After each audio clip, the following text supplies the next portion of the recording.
Ciao a tutti e benvenuti su Bravocast Italiano. Sono Angela e oggi sono qui con Stefano per parlare di qualcosa che molte persone hanno già sentito, ma forse non hanno ancora capito bene. Avete mai ascoltato una canzone in italiano e pensato «che bella lingua», anche senza capire le parole? Beh, questo succede spesso e non è solo per caso. Oggi parliamo proprio di questo. Benvenuti e grazie per essere qui con noi. Ciao Angela, ciao a tutti. Sì, è un argomento davvero interessante e secondo me molto personale per tanti ascoltatori.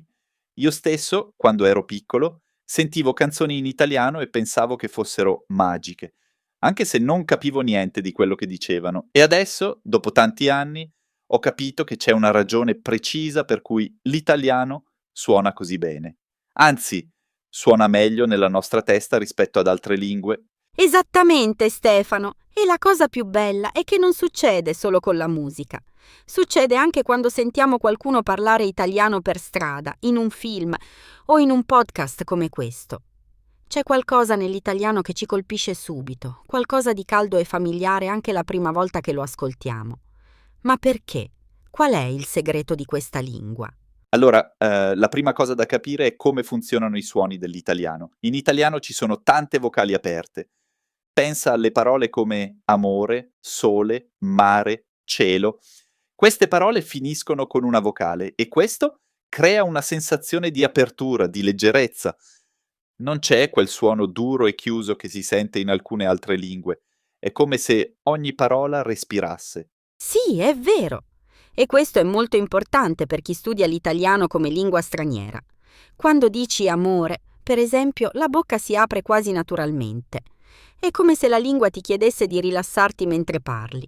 Non è stressante da pronunciare, anzi, è quasi terapeutico. Esatto. E poi c'è un altro elemento molto importante, il ritmo. L'italiano ha un ritmo molto musicale. Le sillabe si alternano in modo naturale, quasi come una melodia continua. Se ascolti qualcuno che parla italiano, sembra quasi una canzone. Non è una coincidenza che tanta grande musica classica e lirica sia in italiano. Ah, sì, l'opera, per esempio, Puccini, Verdi, Rossini. Tutta questa musica è in italiano e molte persone nel mondo la amano profondamente anche senza capire le parole. Il suono della voce con la lingua italiana crea qualcosa di speciale, qualcosa che va direttamente al cuore. E questo non è solo un'opinione. Ci sono studi che dimostrano che l'opera in italiano attiva parti emotive del cervello in modo molto intenso. Che interessante! Ma sai, Angela, c'è anche un altro motivo importante. Molti di noi hanno sentito l'italiano per la prima volta in un contesto molto positivo. Un film romantico, una bella vacanza in Italia, una cena in un ristorante italiano con la famiglia o gli amici, oppure una canzone sentita per caso alla radio. Il nostro cervello associa l'italiano a qualcosa di bello, di caldo, di piacevole. Questo è un punto molto interessante e molto importante. La psicologia ci dice che quando associamo una lingua a un'esperienza positiva, quella lingua ci sembra più bella, più piacevole da ascoltare. E allora, quando la sentiamo di nuovo, proviamo quasi automaticamente una sensazione di felicità. È quasi come un profumo che ti ricorda qualcosa di bello del passato. Il cervello umano funziona così. Esattamente. E questo è un consiglio molto utile per chi studia l'italiano. Se vuoi imparare bene una lingua, devi creare associazioni positive con quella lingua. Guarda film italiani, ascolta musica italiana, prova a cucinare un piatto italiano mentre ascolti una canzone. Così il tuo cervello capisce che l'italiano è qualcosa di piacevole, non qualcosa di difficile o di stressante. Bella idea, Stefano! E poi c'è un'altra cosa che rende l'italiano così speciale: l'espressività. Gli italiani usano molto le mani quando parlano, cambiano il tono della voce spesso, usano parole ed espressioni molto colorate e vivaci. È una lingua molto viva, molto dinamica, piena di energia.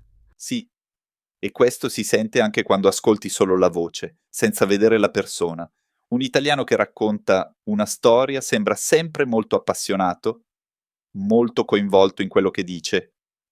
Non parla mai in modo piatto o noioso. C'è sempre un'emozione nella voce, sempre un colore. Certo, e questo rende l'italiano molto facile da ascoltare. Non ti annoi mai. Quando senti qualcuno parlare italiano, vuoi continuare ad ascoltare anche se non capisci tutto quello che dice. E questo è un grande vantaggio per chi impara la lingua, perché l'ascolto è fondamentale nell'apprendimento. Assolutamente. E sai, c'è anche un elemento scientifico interessante. I linguisti dicono che l'italiano è una lingua con molti suoni sonori, cioè suoni che usano le corde vocali in modo pieno e ricco. Parole come bambino, magnifico, giovedì hanno questi suoni profondi e vibranti e il nostro cervello risponde a questi suoni in modo molto positivo, quasi istintivo. Sì. E se ci pensi, anche i nomi italiani suonano in modo speciale. Nomi come Lorenzo, Valentina, Marco, Giulia, Francesca, Alessandro hanno una musicalità naturale che non si trova così facilmente in molte altre lingue. Non è strano che molti genitori nel mondo scelgano nomi italiani per i loro figli, anche se non sono italiani e non parlano la lingua. Verissimo. E questo ci dice qualcosa di molto importante. L'italiano non è solo una lingua di comunicazione, è una forma d'arte in sé. Ogni volta che parli italiano stai facendo qualcosa di bello, stai usando uno strumento musicale con la tua voce. E questo vale anche per chi sta ancora imparando. Mi piace molto questa idea, Stefano, lo strumento musicale della voce. E penso che sia anche per questo che molti studenti di italiano si innamorano della lingua molto presto, spesso prima ancora di capirla bene. Non è solo la grammatica o il vocabolario, è il suono, è la musica, è l'emozione. Sì. E a proposito di emozioni, vogliamo fare una domanda ai nostri ascoltatori? Voglio davvero sapere cosa pensano loro su questo argomento. Ottima idea! Allora, ascoltatori cari, vogliamo sapere qual è la prima parola italiana che avete sentito e che vi ha colpito? Una parola che avete trovato bellissima, anche senza sapere il significato? Scrivetelo nei commenti qui sotto. Siamo molto curiosi di leggere le vostre risposte. Sì, sono molto curioso anch'io. Personalmente, la prima parola italiana che mi ha colpito è stata farfalla. L'avevo sentita in una canzone quando ero bambino e pensavo che fosse la parola più bella del mondo.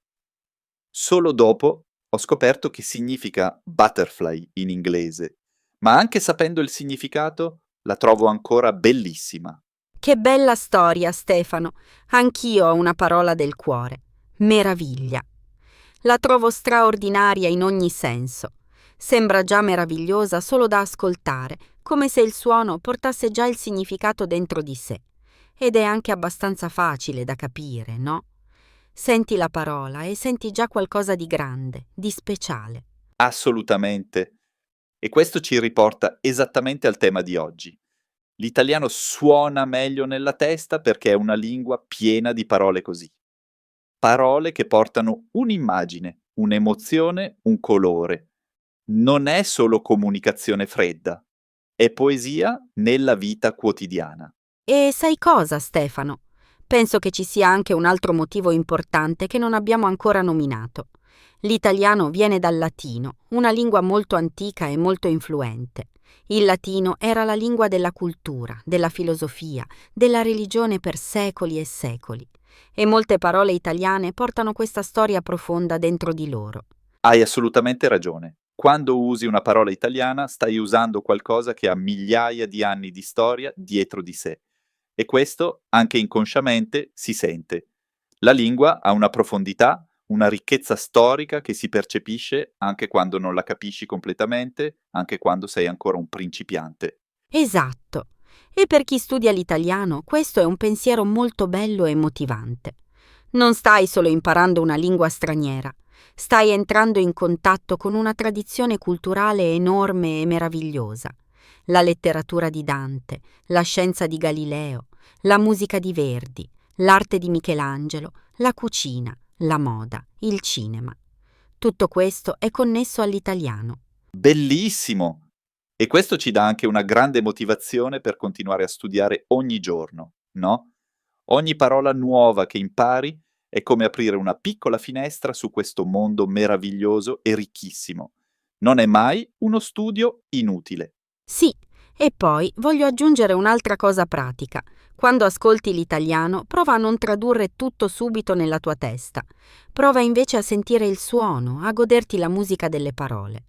All'inizio può sembrare strano, ma con il tempo ti accorgi che capisci sempre di più, quasi senza sforzo. Questo è un consiglio d'oro, Angela. L'ascolto attivo senza la pressione della traduzione immediata è uno dei metodi più efficaci per assorbire una lingua in modo naturale. Il cervello è molto più intelligente di quello che pensiamo. Se lo lasci lavorare, impara da solo. Esattamente! E questo vale anche per la pronuncia. Non aver paura di imitare. Senti come parlano gli italiani, senti il ritmo, senti le pause, senti l'intonazione e poi prova a copiare. Non è copiare nel senso negativo, è imparare come fanno i bambini. Sì, i bambini imparano la lingua proprio così, ascoltando, imitando, sbagliando e riprovando. E questo metodo funziona anche per gli adulti, anche se a volte ci vergogniamo di sbagliare. Ma l'errore è parte del processo. Senza errori non c'è apprendimento. Perfetto, Stefano. E per finire voglio dire una cosa a tutti quelli che stanno imparando l'italiano. Non abbiate paura di parlare, anche se fate errori, perché la bellezza dell'italiano si sente anche quando lo parli con qualche imperfezione. Anzi, a volte le imperfezioni sono ancora più dolci e umane da ascoltare. Sono completamente d'accordo con te, Angela. La lingua italiana è generosa e accogliente. Ti accoglie sempre, qualunque sia il tuo livello. E ogni volta che provi a usarla, stai facendo qualcosa di coraggioso e di bello. Quindi continua a praticare, continua ad ascoltare e soprattutto continua a goderti questa lingua straordinaria ogni giorno. Perfetto. Allora, cari ascoltatori, è tutto per l'episodio di oggi. Spero che questa conversazione vi abbia dato qualcosa di interessante su cui riflettere e magari anche qualche idea nuova per continuare il vostro studio dell'italiano.